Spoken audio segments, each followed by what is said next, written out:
Before installation, you'll flip open each of these doors along each side of the truck to expose the bolts. These simply flip open, so don't go in with a pry tool or screwdriver. You don't need any of that. Note the doors above the cabin will have nuts pre-installed, so you'll have to remove these before placing in that rail mount. When you get to the frontmost passenger mount, you'll come across the wiring harness that's used for the light bar accessory. We'll just need to tuck this to the side so the rail mount can slide into place.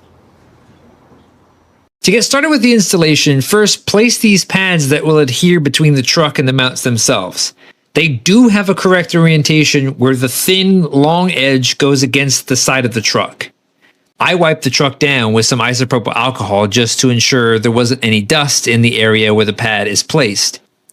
Peel off the side that adheres to the truck, line up the openings, and press down.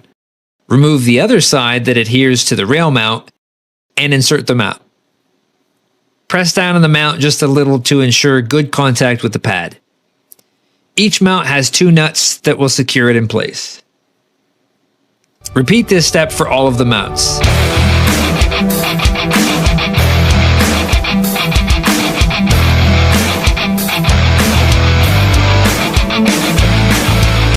Okay, one thing to note is we don't want to put any of the covers on any of the mounts just yet, because what we need is access to these 2 holes when we put the rails on. And when you have the cover on, you won't be able to bolt in any of the hardware here. So what we're going to do is we'll lay the rails down first. We'll loosely bolt in the rails using these 2 bolts, and then we'll put the cover on after the fact. And the cover has these 2 holes right here. So we'll be able to access the bolts and kind of snug those up after the cover's on. But first, we'll get these rails installed.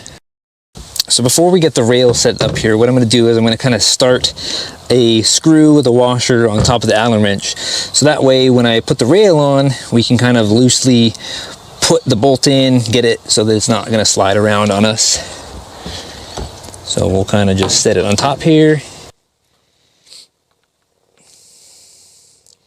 And loosely start to thread this in. So that way it's not going to go anywhere. We'll get the other one going.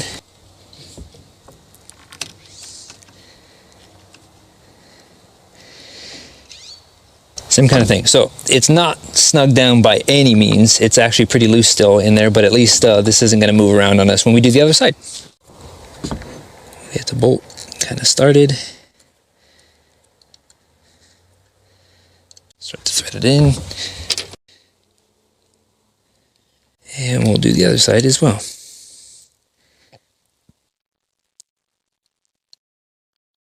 This is what it looks like. So 2 bolts, we can kind of center things after the fact. So I'm going to install all of the rails like this first. We'll put the covers on and then we'll go back through and tighten everything up. And we should be done.